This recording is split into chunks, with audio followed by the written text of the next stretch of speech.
நான் ஒரு emotional person. நிறைய பிரேக் ஆவேன். ஒரு இன்சிடென்ட் இல்லை, நிறைய இன்சிடென்ட் இருக்கு. திருப்பி அந்த செருப்படிலாம் வாங்கிட்டே தான் இருப்பேன். அதெல்லாம் மாற்ற முடியாதுங்க. Darling Retail Kitchen Appliances up to 60% offer. விளக்கேத்தும் எண்ணெய்னாலே நக்ஷத்ரா. 5க்கும் மேற்பட்ட நறுமணங்களில் நக்ஷத்ரா விளக்கேற்றும் எண்ணெய். Indigus Photo Durable Exterior Paint with Duro Color Technology. Bigg Boss டைம்ல பவித்ராவும் நீங்க போய் மீட் பண்ணதா இருக்கட்டும், அண்ட் ஆஃப்டர் தட் நீங்க பண்ண போட்டோ ஷூட்ஸ்லாம் இருக்கட்டும், ஸோ அந்த ஃப்ரெண்ட்ஷிப் எங்கேருந்து ஸ்டார்ட் ஆச்சு அண்ட் எவ்வளோ விஷயங்கள் நீங்க இப்போ ஷேர் பண்ணிருக்கீங்க? ஃபர்ஸ்ட் நான் என்ன நடக்குதோ எங்கள் அம்மா அப்பா கிட்ட சொல்கிறனோ இல்லை என் பெஸ்ட் ஃப்ரெண்ட்ஸ் கிட்ட, அதெல்லாம் தாண்டி நான் ஃபர்ஸ்ட் பவிக்கிட்ட தான் சொல்லுவேன். அவளும் அதே மாதிரி தான். ஸோ அது ஒரு கிவ் அண்ட் டேக்காக தான் எங்களுக்குள்ள ஃபில்ம்ஸு மூவிஸ் அந்த மாதிரி ட்ரை பண்ணிட்டு இருக்கிறதுனால சீரியல்ஸ்க்கு கொஞ்சம் பிரேக் விட்டுருக்கா. இந்த அட்ஜஸ்ட்மெண்ட்ஸ், இந்த காஸ்டிங் கோச் அந்த மாதிரிலாம் இருக்கும்போது படத்துல இருந்தெல்லாம் கொஞ்சம் அது வந்து கொஞ்சம் ரொம்ப லோ பட்ஜெட் மூவியாக இருக்கலாம். அந்த மாதிரி இடத்துலேருந்து ஐ ஹவ் ஃபேஸ்ட். எனக்கு அவங்க என்ன கேட்குறாங்கன்றதே ஃபர்ஸ்ட் புரியாது. அப்புறமா தான் என்ன அட்ஜஸ்ட்மெண்ட் என்ன அப்படி தான் இருக்கும் எனக்கு. இது வந்து மேக்கோட ஸ்டுடியோ ஃபிக்ஸ். இது மேக் வந்து நான் இண்டஸ்ட்ரிக்கு வந்த புதுசுலேருந்து இதை தான் யூஸ் பண்ணிட்டு இருக்கேன். இது 4000 ரூபாய் இப்போ. இது வந்து ஒரு பியூட்டி பிளெண்டர். எவ்வளோ குட்டியா இருக்கு அப்பா. ஆமா, நம்ம கண்ணு கீழே வந்து இது கொஞ்சம் இந்த கிரேயான் மாதிரி இப்போ இந்த ரூட் டச்சப்க்கு வந்திருக்கு. ஓகே, நமக்கு எங்கேயாவது கேப்லாம் இருந்தால் கொஞ்சம் டச்சப் பண்ணிட்டு. ஸோ நீங்கள் யூஸ் பண்ணதுலேயே ஒரு காஸ்ட்லியஸ்ட் ப்ராடக்ட்? கிரேசியாக இருந்தேன் ஒரு பாயிண்ட்ல லிப்ஸ்டிக் மேலே. பைத்தியம் அது ஒரு டைம்ல இருந்தது. ஆனால் எத்தனை லிப்ஸ்டிக்ஸ் இருந்திருக்கும் அப்போ நீங்கள்? இருந்தது அப்போ ஒரு 30-40 லிப்ஸ்டிக்ஸ் இருந்தது. அது வந்து இப்போ ஒரு 8000 ரூபாய் வருதுங்க. ஹலோ ஆல், இன்னைக்கு என் கூட சீரியல் ஆர்டிஸ்ட் சமந்தா கிரண் இருக்காங்க. வணக்கம். ஹாய் பவித்ரா. இப்போ கரண்ட்டாக என்ன போயிட்டு இருக்கு உங்களுக்கு ஒர்க்? நான் ஆக்சுவலாக இப்போ ஒரு பிரேக்கில் இருக்கேன். எனக்கு ஒரு புது சீரியல் ஸ்டார்ட் ஆக போகுது. ஸோ அதில் ஒரு நடுவில் நான் அந்த சீரியல் முடிஞ்சு இந்த சீரியல் ஒரு 3 months டைம் இருந்தது. ஸோ இப்போது இந்த மாதத்துலேருந்து ஐ ஷுட் ஸ்டார்ட் ஷூட்டிங். உங்களோட கெரியர் வந்து 16 இயர்ஸில் நான் ஸ்டார்ட் பண்ணேன்னு சொன்னீங்க. 16 இயர்ஸில் ஸ்டார்ட் பண்ணப்போ எப்படி நீங்கள் ஃபர்ஸ்ட் டைம் அதை போய் கேமரா ஃபேஸ் பண்ணுற அந்த மூமெண்ட்டில் எப்படி இருந்தது? நான் ரொம்ப விளையாட்டாக தான் ஸ்டார்ட் பண்ணேன். எனக்கு வந்து அந்த பயம் அந்த இதை எதுவுமே வந்தால் மழை போனால் அப்படி தான் இருந்தது. நான் பெருசாக அதில் எஃபர்ட் எடுத்து அந்த மாதிரிலாம் பண்ணவே இல்லை. ஸோ எனக்கு அந்த பயம் இல்லை. எனக்கு கேமரா பின்னாடி இருப்பாங்க தெரியுமா, கேமராமேன், அவங்களுக்குலாம் பதட்டமாக இருக்கும். இது எப்போ சொதப்ப போகுது, எப்போ இதனால நிறைய டேக் போகுமா, அந்த மாதிரி அவங்களுக்கு தான் நிறைய கஷ்டப்பட்டுருப்பாங்க. நான் பெருசாக எதுவும் அந்த மாதிரி கஷ்டம்லாம் பட்டதில்லை. So after Bigg Boss Pavithra ma'am வந்து வந்தாங்க. ஸோ அதுக்கப்புறம் என்னென்னலாம் பேசினாங்க, எப்படி போச்சு, இப்போ மேம் என்ன பண்ணிட்டு இருக்காங்க? பிக் பாஸ் முடிஞ்சு என்ன 8 மாதம் ஆயிடுச்சா? Almost yes. அடுத்த பிக் பாஸே வரப்போகுது. நல்லா இருக்கா பவி? நல்லா இருக்கா. அவளும் புது ப்ராஜெக்ட்ஸ்க்கு எல்லாம் வந்து பேசிட்டு இருக்கா. ஸோ சூன் அவளுக்கும் வந்து சீக்கிரமே ஸ்டார்ட் ஆயிரும். Some good news. So again 2 பேருமே வந்து தென்றல் வந்து என்னை தொடும், அதே மாதிரி இவங்க 2 பேரும் நாங்கள் ஒரே ஸ்க்ரீனில் பார்க்கலாமா?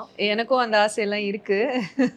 பட் அவ அடுத்த லெவல் ஃபில்ம்ஸு மூவிஸ் அந்த மாதிரி ட்ரை பண்ணிட்டு இருக்கிறதுனால சீரியல்ஸ்க்கு கொஞ்சம் பிரேக் விட்டுருக்கா. ஸோ அப்போ நான் படத்துக்கு போய் நான் அந்த மாதிரி வேணால் நீங்கள் பார்க்கலாம். இப்போ வந்து ஆக்சுவலாக ஒரு ஃப்ரெண்ட்ஷிப் பாண்டிங் அப்படின்னு வரப்போ ஒரு பொண்ணு இன்னொரு பொண்ணு ரொம்ப நாள்லாம் ஃப்ரெண்ட்ஷிப்லாம் மெயின்டைன் பண்ண முடியாது. பசங்கன்னா எவ்வளோ இயர்ஸ் வேணால் மெயின்டைன் பண்ணுவாங்க, பொண்ணுங்கன்னா கண்டிப்பாக முடியவே முடியாதுங்கன்னு சில பேர்லாம் சொல்லிட்டு இருக்காங்க. ஸோ பட் நீங்கள் அதை பிரேக் பண்ணுற விதமாக நீங்கள் பிக் பாஸ் டைமில் பவித்ராவும் நீங்கள் போய் மீட் பண்ணதாக இருக்கட்டும், அண்ட் ஆஃப்டர் தட் நீங்கள் பண்ண ஃபோட்டோ ஷூட்ஸ்லாம் இருக்கட்டும், ரொம்ப ஒரு க்யூட்டான ஒரு ஃப்ரெண்ட்ஷிப் தெரிஞ்சது. ஸோ அந்த ஃப்ரெண்ட்ஷிப் எங்கேருந்து ஸ்டார்ட் ஆச்சு அண்ட் எவ்வளோ விஷயங்கள் நீங்கள் இப்போ ஷேர் பண்ணிப்பீங்க? நானும் பவியும் இன்னும் ஆல்மோஸ்ட் ஒரு 10 years or 11 years we know each other. So அந்த பாண்ட் வந்து ஸ்டெப் பை ஸ்டெப்பாக தான் வந்து அது வந்து வந்திருக்காது. ஃபர்ஸ்ட் டேலேயே அப்படி நீங்கள் சொல்கிற மாதிரி பொண்ணும் எனக்கு ஆக்சுவலி பொண்ணுங்க ஃப்ரெண்ட்ஸ் கிடையாது. Apart from my school friends. நான் பசங்களோட ஜாலியாக இருப்பேன், நல்லா பேசுவேன், நல்லா கதை அடிப்பேன். எனக்கு பொண்ணுங்களோட எனக்கே கொஞ்சம் செட் ஆகிறது கஷ்டம்தான். பட் அதை பிரேக் பண்ணுற மாதிரி பவி இருந்திருக்கா அப்படின்ற போது ஐ திங்க் அது ஈக்குவலி 2 பேருமே வந்து somewhere we have given each other the time, trust மெயினாக. ஸோ அது வந்து அதுதான் முக்கியம்னு நினைக்கிறேன். ஸோ ஏதாவது ஒன்றுனா ஃபஸ்ட்டு என்கிட்ட தான் வந்து சொல்லுவா, என்கிட்ட தான் ஷேர் பண்ணுவா. அண்ட் நானும் அதே மாதிரி தான். I think it's been mutual. First நான் என்ன நடக்குதோ எங்கள் அம்மா அப்பா கிட்ட சொல்கிறனோ இல்லை என் பெஸ்ட் ஃப்ரெண்ட்ஸ் கிட்ட, அதெல்லாம் தாண்டி நான் ஃபஸ்ட்டு பவிக்கிட்ட தான் சொல்லுவேன். அவளும் அதே மாதிரி தான். ஸோ அது ஒரு கிவ் அண்ட் டேக்காக தான் எங்களுக்குள்ளே இருந்திருக்கு. அண்ட் இன்னொரு விஷயம், நான் பிக் பாஸ் போயிட்டு வந்ததுக்கப்புறம் நான் பவிக்காக நிறைய பண்ணியிருக்கேன். அந்த 1 hourல பார்த்தது தான் அவங்களுக்கு தெரியுது. நான் வந்து அவளுக்கு ஒரு இமோஷனல் சப்போர்ட்டாக இருந்திருக்கேன். அதுக்கப்புறம் அவள் கேம் மாறி இருக்கு. அதெல்லாம் உண்மை இருக்கலாம். பட் அதை தாண்டி அவள் வெளியில எனக்கு வந்து ஒரு மேஜர் இமோஷனல் சப்போர்ட்டாக இருக்காங்கன்றது அது நிறைய பேர் கண்ணுக்கு தெரிய மாட்டேங்குதுன்னு நினைக்கிறேன். அந்த 1 hour பார்த்து நான் தான் எல்லாமே அப்படின்னு நினைக்கிறாங்க. But I think that's been mutual and that's been equal between the two of us. Samantha ma'am வந்து எமோஷ்னலாக பிரேக்கான ஒரு விஷயம், இதனால நான் ரொம்ப ஒரு மாதிரி டவுன் ஆயிட்டேன் அப்படின்னா அந்த மாதிரி நான் நிறைய நான் ஒரு இமோஷ்னல் பர்சன். நிறைய பிரேக் ஆவேன். எனக்கு பர்டிகுலராக இப்படி சொல்லணும் எனக்கு யூஸ்வலாக இந்த பொய் சொல்லிட்டா எனக்கு அதெல்லாம் வந்து ஏற்றுக்கவே முடியாது. ஒரு இடத்துல நம்ம ஒருத்தங்க கிட்டேருந்து எக்ஸ்பெக்ட் பண்ணுறோம், அவங்க அந்த மாதிரி எக்ஸ்பெக்டேஷனில் இருக்காங்க, திடீர்னு அந்த எக்ஸ்பெக்டேஷன் அவங்க மேலே உடையுதுன்னா அது எனக்கு ரொம்ப கஷ்டமாக இருக்கும். மற்றபடி நான் ரொம்ப சில் தாங்க. என்னை பெருசாக எதுவும் அஃபெக்ட் பண்ணாது. இன்றைக்கி நான் உட்காந்து யோசிப்பேன், சே நம்ம இவங்களுக்காக இவ்வளோ பண்ணியிருக்கோம்ல, அவங்க ஆனால் இப்படி பண்ணிட்டாங்கல்ல அப்படின்ட்டு. இன்ஃபேக்ட் ஒரு இன்சிடென்ட் இல்லை, நிறைய இன்சிடென்ட் இருக்குது. இப்போ யாராவது வந்து நம்ம கூட நடிக்கிறவங்க இருப்பாங்க, நம்ம அவங்கக்கிட்ட நல்லா பழகுவோம். இப்போ அவங்க அது வந்து ரொம்ப சீசனலாக இருக்கும், அந்த ப்ராஜெக்ட் முடிகிற வரைக்கும் தான் இருக்கும். ஆனால் நம்ம வந்து அவங்கக்கிட்ட அப்படியே உருகி பாசத்தை காமிச்சு அவங்களுக்காக பயங்கரமாக ஒன்று பண்ணி கடைசியில் பார்த்தா அவங்கள நம்ம வந்து இந்த ப்ராஜெக்ட் முடிச்சு நம்மளை இன்ஸ்டாலேருந்து அன்ஃபாலோ பண்ணிடுவாங்க. நடந்திருக்குங்க. மனசு வலிக்கும் எனக்கு. இத்தனைக்கும் அவங்களுக்கு ஏதாவது ஒரு இப்போ நமக்கு யாராவது ஒரு ரெஃபரன்ஸ் கேட்குறாங்க, ஒரு ஆட் ஷூட் கேட்குறாங்க, இல்லை ஏதாவது ஒரு ப்ராஜெக்ட் கேட்குறாங்கன்னா நான் போய் சொல்லுவேன், இவங்க வந்து என் ஃப்ரெண்டு தாங்க, அவங்க அந்த ப்ராஜெக்ட்லேயும் நடிப்பாங்க, எல்லாம் பண்ணுவாங்க. ஆனால் அதெல்லாம் வந்து ரொம்ப எதுக்கு அவங்க இன்ஸ்டாலேருந்து நான் எதுவுமே பண்ணியிருக்க மாட்டேன். நான் வந்து ஃபர்ஸ்ட் டேலேருந்து லாஸ்ட் டே வரைக்கும் அதே மாதிரி தான் இருப்பேன். ஆனால் திடீர்னு ப்ராஜெக்ட் முடிஞ்சோ இல்லை நமக்கும் அவங்களுக்கும் கான்டாக்ட் இல்லை வெறும் அப்படின்னா அவங்க வந்து நம்மளை அன்ஃபாலோ பண்ணியிருப்பாங்க. நான் இன்ஃபேக்ட் இந்த மாதிரி நான் கூட கேட்டிருக்கேன், என்ன ஆச்சு, எதுக்கு அன்ஃபாலோ பண்ண அப்படின்ட்டு. அது தெரியாம ஆயிடுச்சுன்னுவாங்க. சரி தெரியாம ஆயிடுச்சுன்னா மறுபடியும் நீ ஃபாலோ பண்ணல, பண்ணலையே. அப்ப எனக்கு ஒரு மாதிரி மனசு நான் வெக்கத்தை விட்டு கேட்டுட்டேன். இல்ல சம்டைம்ஸ் நான் வந்து நம்ம ஏதாவது அந்த மாதிரி பண்ணிட்டோமோ, ஏதாவது நம்ம மேல மிஸ் அண்டர்ஸ்டாண்டிங் இருக்கும், நான் எப்பவுமே அதை கேட்டு கிளியர் பண்ணிடுவேன். நான் அதெல்லாம் வச்சுக்க மாட்டேன். என்னம்மா பிரச்சனை உனக்கு, என்ன இல்ல இந்த மாதிரி தெரியாம ஆயிடுச்சு, அது எப்படி ஆட்டோமேட்டிக்கா அன்ஃபாலோ ஆகும் இன்ஸ்டாலன்னு இது வரைக்கும் எனக்கும் தெரியல. திருப்பி அந்த செருப்படிலாம் வாங்கிட்டே தான் இருப்பேன். அதெல்லாம் மாத்த முடியாதுங்க. வெரி வெரி பாவம். இப்படி எல்லாம் கூட பண்றவங்க இப்போ கொஞ்சம் திருந்திட்டு இருக்கேன். உன் வேலை என்ன, ஷூட்டிங் போறியா போ, வரியா வா, அவங்க நல்லா பேசுறாங்களா பேசாட்டி ஒன்னும் பிரச்சனை இல்லை, அமைதியா இருந்துட்டு வந்துரு. யாரோடய ஒரு க்ளோஸான ஒரு பாண்ட் வந்து ஒரு வால் மாதிரி நானே எனக்கு இப்பெல்லாம் கொஞ்சம் திருந்திருக்கேன், பெட்டர் ஆயிருக்கேன். ஸோ இப்போ வந்து நிறைய இப்போ இருக்கிற விமென்ஸ்க்கு வந்து நம்மளும் வந்து ஒரு ஆர்டிஸ்ட் ஆகணும், நம்மளும் வந்து சீரியல் சினிமா அந்த மாதிரிலாம் போகணும்னு நினைக்கிறாங்க. பட் ஆனால் சர்டன் திங்ஸ் நடக்கும்போது not only in this industry, எல்லா இண்டஸ்ட்ரியோட மென்ஷன் பண்ணும்போது இந்த அட்ஜஸ்ட்மெண்ட்ஸ், இந்த காஸ்டிங் கோச் அந்த மாதிரிலாம் இருக்கும்போது அவங்க வேண்டாம், அவங்களுக்கு அந்த ஒரு டேலண்ட் இருந்தாலுமே வேண்டாம், நம்ம இப்படியே இருந்திருக்கலாம், இதெல்லாம் பார்த்தா பயமாக இருக்குன்னாங்க. ஸோ அந்த மாதிரி இருக்கக்கூடிய பெண்களுக்கு நீங்கள் என்ன சொல்ல விரும்புகிறீங்க? அது அன்ஃபார்ச்சுனேட்லி எல்லா இடத்துலையும் இருந்துகிட்டே தான் இருக்குது.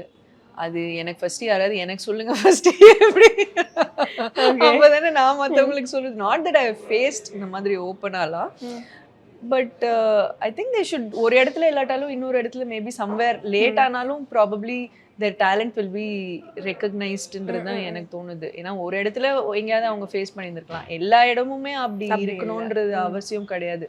So I think if they keep trying and ஒரு பர்சிஸ்டன்ஸ் இருந்தது அப்படின்னா டெஃபினட்டாக அவங்களோட டேலண்ட்க்கோ இல்லை இதுக்கோ ஒரு பட் என்ன பேஷன்ஸ், அதுதான் அங்கே கீ வேர்ட்னு நினைக்கிறேன். பேஷண்ட்டாக அவங்க what ever they have to அவங்க என்ன பண்ணணும், அவங்க எப்படி அவங்களை க்ரூம் பண்ணிக்கணும், இல்லை எப்போவுமே ரெடியாக to be for to keep themselves ready, ஒரு மாதிரி க்ரூம்டா இல்லை அவங்களோட டேலண்ட்ஸ் எங்கேயாவது எக்ஸிபிட் பண்ணிக்கிட்டே இருந்தாங்க அப்படின்னா ஐ திங்க் அது வந்து ரொம்ப ஒரு லேட் ஆனாலும் I think they'll get a good ரிசல்ட்னு எனக்கு தோணுது. ஸோ இந்த காஸ்டிங் கோச் அப்படிங்கிற ஒரு வேர்டு இருக்குல்ல, அந்த ஒரு விஷயத்தில் நீங்களுமே இந்த மாதிரிலாம் ஃபர்ஸ்ட் ஸ்டார்டிங்கில் சான்சஸ் போய் பார்க்கும் போதெல்லாம் இருந்திருக்கா? எனக்கு ஸ்மால் ஸ்க்ரீன் இண்டஸ்ட்ரியில் இருந்தது கிடையாது. ஏன்னா நான் வரும்போது ஆல்மோஸ்ட் ஒரு 16-17 இயர்ஸ் தான். ஆனால் நான் வந்து இந்த படத்தில் அப்போ நம்ம கொஞ்சம் வெளியில் தெரிகிறோம் அப்படின்னா நமக்கு படத்துலேருந்துலாம் கொஞ்சம் அது வந்து கொஞ்சம் ரொம்ப லோ பட்ஜெட் மூவியாக இருக்கலாம். அந்த மாதிரி இடத்துலேருந்து ஐ ஹவ் ஃபேஸ்ட். எனக்கு அவங்க என்ன கேட்குறாங்கன்றதே ஃபஸ்ட்டு புரியாது. அப்புறமா தான் என்ன அட்ஜஸ்ட்மெண்ட் என்ன அப்படி தான் இருக்கும் எனக்கு. அப்புறமா நம்மளை இதை தான் கேட்டிருக்காங்க அப்படின்றது எனக்கு லேட்டர் இயர்ஸில் தான் ரியலைஸ் ஆச்சு. பட் எனக்கு அவங்க அந்த மாதிரி கேட்டு நான் அவங்க நினச்சிட்டுலாம் நான் நடிக்கிறேன் ஏதோ அந்த மாதிரி அப்படின்ட்டு. பட் எனக்கு ஸ்மால் ஸ்க்ரீன் இண்டஸ்ட்ரியில் டச்வுட் நான் அந்த மாதிரி பிகாஸ் எங்கள் அம்மா என் கூடவே இருப்பாங்க நான் ஃபஸ்ட் இண்டஸ்ட்ரிக்கு வந்த புதுசுக்கு. அப்புறம் எனக்கு அந்த மாதிரி actually even if I think of it probably nobody saw me like that நினைக்கிறேன். உங்களுக்கு அது புரியிற ஒரு ஸ்டேஜ் வந்த பிறகு அதை எப்படி நீங்க ஹேண்டில் பண்ணீங்க? ஸோ எனக்கு அந்த அனுபவங்கள் பெருசாக இருந்தது கிடையாது. இருந்த 1-2 அனுபவமும் வந்து எனக்கு அது ரொம்ப வேகாக தான் ஞாபகம் இருக்குது. பிகாஸ் நான் ரொம்ப யங்கராக இருக்கும் போதே பட் எனக்கு வீட்டில் சொல்லக்கூடாது அது மட்டும் தெரிஞ்சிச்சேன்னா அதுக்கப்புறம் வீட்டில் நான் அனுப்ப மாட்டாங்க. இதுக்கு தான் நான் முதல்லயே சொன்னேன் இதெல்லாம் வேணான்னு சொல்லுவாங்க அப்படின்றதுனால வீட்டில் நான் பெருசாக டிஸ்கஸ் பண்ண மாட்டேன். ஐ திங்க் அப்போவே நான் கொஞ்சம் கோவமாக பேசிடுவேன். நான் இல்லைங்க அதெல்லாம் முடியாதுங்க, இஷ்டம் இருந்தால் இது பண்ணுங்க இல்லாட்டி அப்படின்ட்டு நான் அதுக்கப்புறம் சொல்லிடுவேன்.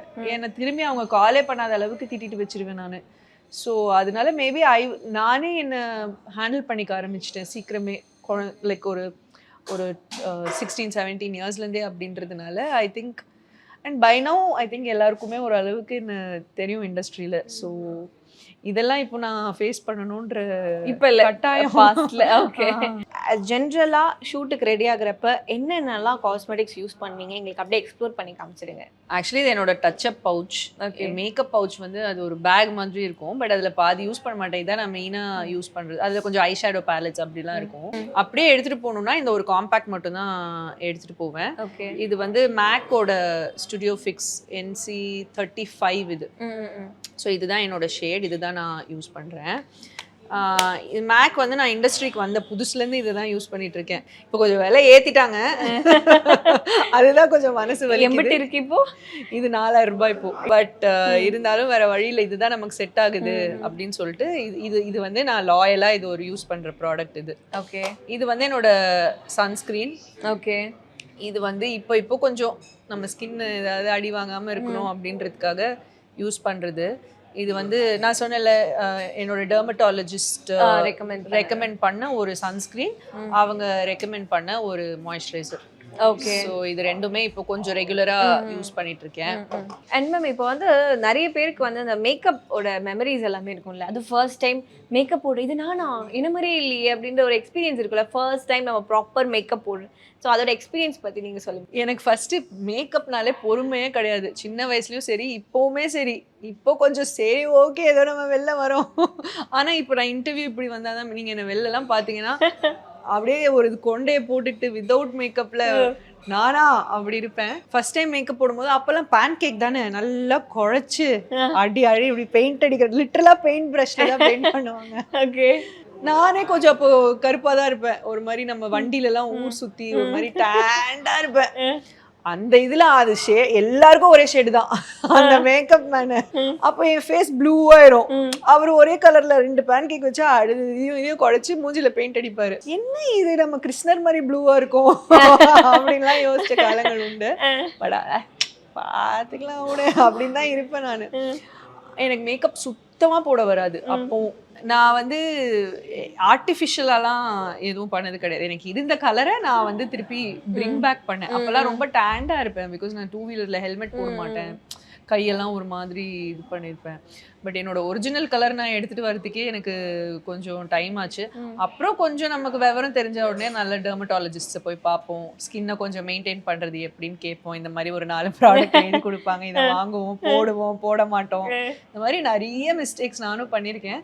பட் இப்போ கொஞ்சம் வயசாகுது அப்படின்றதுனால கொஞ்சம் நம்ம வந்து நம்மளை டேக் கேர் பண்ணிக்கணுன்றதுல கொஞ்சம் கான்ஷியஸாக இருக்கேன். Super ma'am. ஸோ இப்போ வேற என்னென்ன மேம் இருக்குது, நம்ம அடுத்து எக்ஸ்ப்ளோர் பண்ணலாமா? நிறைய ப்ரஷஸ் தான் இருக்குது. இது எல்லாமே டிஃப்ரெண்ட் ப்ரஷஸ். கான்டோர், இது வந்து ஹைலைட்டர், இது வந்து பவுடர் ப்ரஷ், இது வந்து கான்டோர் கம் ஹைலைட்டரோட ப்ரஷ், இது ஒரு டச்சப் ப்ரஷ் தான் இருக்கு பாருங்க. இன்னும் உங்களுக்கு இப்போ கான்டோரே தேவையில்லை எனக்கு தெரிஞ்சு. ஆமாங்க, எனக்கு ஆக்சுவலாக கொஞ்சம் கான்டோர் தேவையில்லைங்க. ஆமா, இது வந்து முன்னாடிலாம் கான்டோர் அதுதான் இத்தனை ப்ரஷ் கான்டோரை விதமாக போட்டு எனக்கு வந்து அப்படி இருக்கு அப்படின்னு. பட் இப்போ அது கொஞ்சம் தேவைப்படுறது இல்லை. இது வந்து பெனிஃபிட்டோட கான்டோர். இப்போ பாருங்க எவ்வளோ கான்டோர் பண்ணி தெரியுது. இது வந்து ஃபென்டி பியூட்டியோட லிப் கிளாஸ் நினைக்கிறேன். இது வந்து டூ ஃபேஸ்டோட லிப் கிளாஸ், லிப் இன்ஜெக்ஷன் சொல்லுவாங்க. இது கொஞ்சம் ப்ளம்பியா. ஓகே, ஸோ அது இருக்கு. இது வந்து என்னோட ஃபேவரட் மஸ்காரா, லாரியாலோட பானரோமான்ற ஒரு மஸ்காரா. Nice nice. ரீசெண்டாக இது மட்டும் தான் யூஸ் பண்ணுறேன். எல்லாம் ட்ரை பண்ணி ஓகே இதுதான் நமக்கு நல்லது அப்படின்ட்டு. இது வந்து லாரியலோட கன்சீலர். ஓகே, அண்ட் நிறைய பேருக்கு இப்போ என்னன்னா காஜல் போடாலும் எனக்கு ஸ்மட்ஜ் ஆகுதுங்க. ஸ்மட்ஜ் ஆக தான் செய்யுது, பட் அதுல கொஞ்சம் பெட்டரா இருக்கிறது வந்து இந்த ரெனியோட காஜல். ரெனி, okay. யூஸ் பண்றேன். பட் இப்போ என்னன்னா நான் காஜல் கூட யூஸ் பண்றது இல்லைங்க பெருசா. இந்த ஐ ஷேடோ இருக்குல்ல அதை எடுத்துட்டு ஸ்மோக் மாதிரி அது பண்ணிடுறது. இன்னொரு காஜல் வச்சிருக்கேன் மார்ஸோடது, பட் இது எனக்கு பெருசா பிடிக்கல. லிப்ஸ்டிக் வந்து இதுல கம்மியா தான் இருக்கு. மார்ஸோட 2 லிப்ஸ்டிக் வச்சிருக்கேன். அண்ட் இது வந்து மெபிலினோட டாட்டூ லைனர், 2 லிப் பென்சில் நைக்காது. ஓகே, இது வந்து ஒரு பியூட்டி பிளெண்டர். எவ்வளவு குட்டியா இருக்கு அப்பா. ஆமா, நம்ம கண்ணு கீழே வந்து இது கொஞ்சம் கம்ஃபர்டபுளா இருக்கும்ல பிளெண்ட் பண்றதுக்கு. ஆனா இது கொஞ்சம் ஷூட்டிங் ரொம்ப நாளா போகாதனால வாஷ் பண்ணாம வச்சிருக்கேன். இதுவும் டச் அப். இதுவும் நமக்கு வந்து நமக்கு இங்க இந்த லைன்ஸ்லாம் க்ரீஸ் ஆகுது இல்ல, ஸோ இது டச் அப் பண்ண கொஞ்சம் ஈஸியா இருக்கும், அதனால இது இருக்கு. இது வந்து டெர்மாவோட ஆரஞ்ச் கன்சீலர். ரொம்ப மேண்டேட்டரியான ஒரு விஷயம் இது. அதுதான் நிறைய யூஸ் பண்ணிருக்கேன். டாட்டூ லைனர் தான் இன்னொன்னு இருக்கு. இது வந்து பிளக்கர். எஸ், இது வந்து இந்த கிரேயான் மாதிரி இப்போ இந்த ரூட் டச் அப்க்கு வந்திருக்கு. ஓகே, நமக்கு எங்கேயாவது கேப்லாம் இருந்தா கொஞ்சம் டச் அப் பண்ணிட்டு, எங்கேயாவது லைட்டா கிரேஸ்லாம் இருந்தா கொஞ்சம் டச் அப் பண்ணிட்டு, அதுக்காகவே பிரத்யேகமாவும் ஆமா வந்துருச்சு. இதோட ஆமா இது கிரேயான் மாதிரி இருக்கிறதுனால கொஞ்சம் ஈஸியா இருக்கு. எவ்வளவு மேம் இது? Truth and hair somewhere around 700-800 நினைக்கிறேன். ஓகே, பட் நான் யூஸ் பண்ண ப்ராடக்ட்லயே இது கொஞ்சம் பெட்டர். ஸோ நீங்க யூஸ் பண்ணதுலயே ஒரு காஸ்ட்லியஸ்ட் ப்ராடக்ட்? லிப்ஸ்டிக்ஸ்ல ஒரு டைம்ல நிறைய இன்வெஸ்ட் பண்ணிட்டு இருந்தேன். ஆனா நீங்க பாத்தீங்கன்னா என் பவுச்ல இப்படிதான் இருக்கும்.